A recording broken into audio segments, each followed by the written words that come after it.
Alright, this is 2015 AP Physics 2 FRQ number 4. So this is kind of a standard static electricity problem with parallel plates. We have one electrons being shot through here and being accelerated.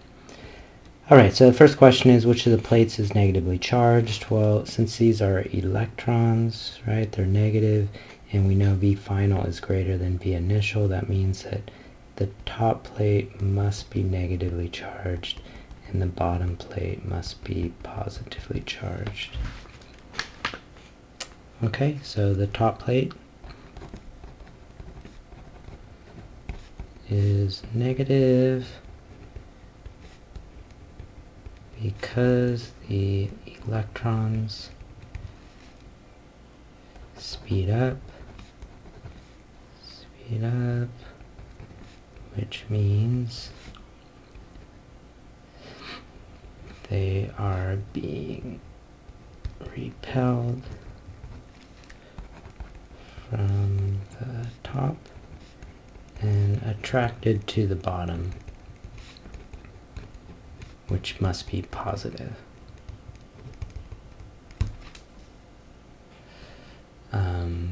The electric field, another way you can say it is the electric field is pointing up.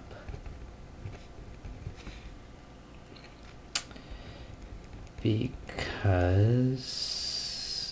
kind of the definition of an E field is what happens to positive charges, right? And so positive charges would be going upwards, they'd be decelerating in that case. Pointing up because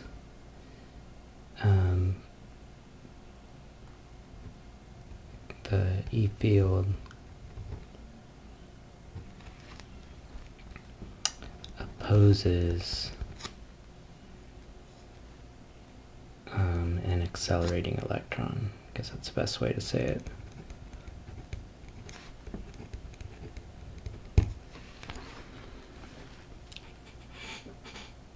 Okay, next question, calculate the magnitude of the electric field.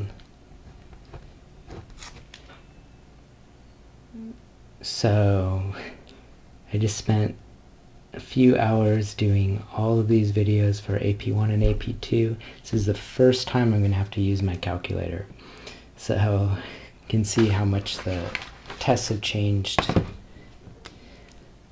So there's actually two main ways to do this. And it's kind of nice that you have the option. I'll go ahead and do it both ways just so you can see it being done both ways. So the first way would be using concept of energy.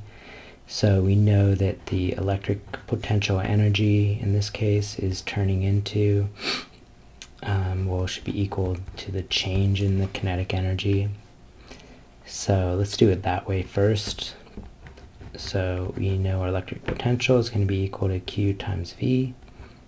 This is going to equal the change in kinetics. This would be 1/2 mv final squared minus 1/2 mv initial squared. So Q is going to be 1.6 10 to the negative 19th times V. I'm solving for my voltage first, and then we'll go ahead and solve for the electric field after that. So this is going to be 1/2 911.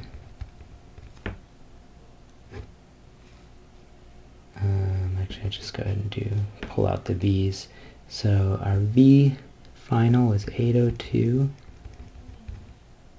minus, let's not forget to square that, 5.4 squared. Okay, so I'm going to let you go ahead and plug that in, and I'm just going to put the results. So we're going to get our voltage of about 100. Okay, and then we know that E is equal to V over D. So we're just going to go 100 volts over 0.01. And we can all do this in our head. That's going to be 10,000 volts per meter, or just like the newtons per coulomb. Okay, so that's one way to do it. The other way would be to use kinematics, Newton's laws. So we can find the acceleration first, right? So we can say, actually they give you two options. I'm going to use this one because it's nice and simple.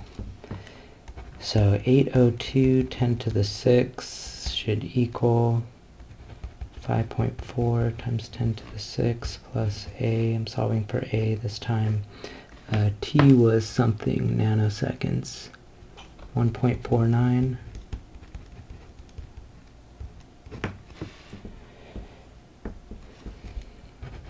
Okay, let's solve for a. Let's see, I have this done. A is about 1.76, 10 to the 15th. Notice they didn't ask this, but you can neglect gravity, okay, obviously, 'cause it's so much greater than 9.8. What are we finding? We're finding the electric field. So we can say, all right, F is going to be equal to ma. And again, we can neglect gravity here because of the A is so big. So all the force is coming from the electric field. So EQ should equal ma. Or E should equal ma over Q. Okay, so let's go ahead and substitute 31, 176, 10 to the 15th, divided by our Q.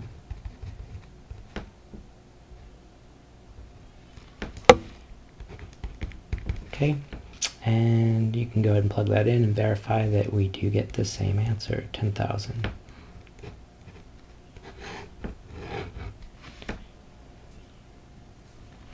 Okay, letter C.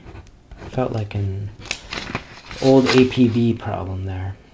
Find the charge on each plate. So to find the charge on each plate, we're essentially using the concept of capacitance. So C equals Q over V.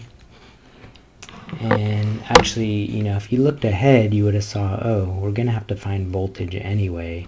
So out of the two, this clearly is the superior method because you're going to have to do this anyways to get to the voltage. So anyway, we could write this as Q equals CV. So because this is a parallel plate capacitor, we can just use epsilon naught A over D. The little K thing, right, is equal to 1. So I'm just going to ignore that. So let's go ahead and do this. So let's find the capacitance. Actually, just do it all at once. So Q equals epsilon naught A V over D. So that's 885, 10 to the negative 12. And what was the area that they gave us? 25. And our voltage calculated earlier was 100. And the distance was 0.01. Okay, do the math on that. You should get 221, 10 to the negative 8.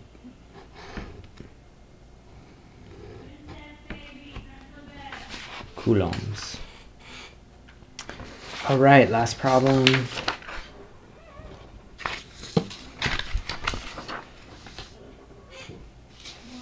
Okay, letter D. Sketch the path of the electron. So look, we're going into a magnetic field right here. B is going to be a magnetic field. And it says it's going to exit at X, right? So we know this is going to take a circular path.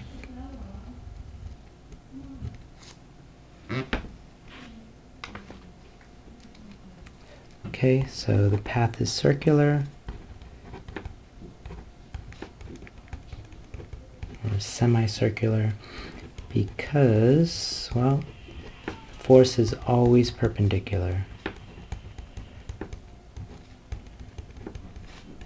to the velocity.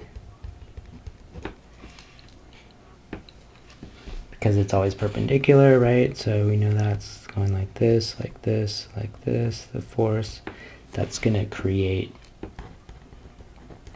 guess we can write it centripetal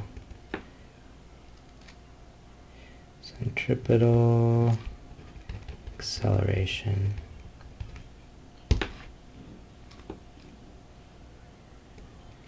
Which produces a circular path. I think this is circular reasoning probably, but that's alright. It's a good answer. Okay, finally number 2. Magnetic field is directed into or out of the page, so we're just going to use our right-hand rule, or in this case, since it's an electron, we'll use our left-hand rule. I don't know if this is going to show up on here, but here we go. We want our thumb to follow the velocity of the electron.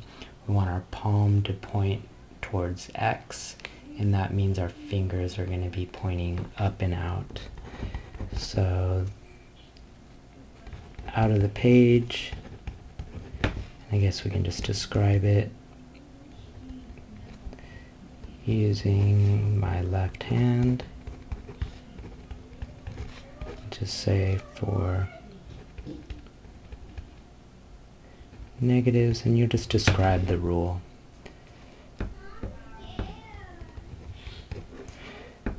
Okay, the palm faces towards X to the right.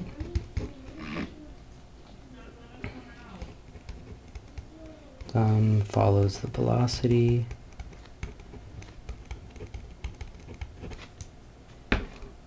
And the fingers point up. Oops, out.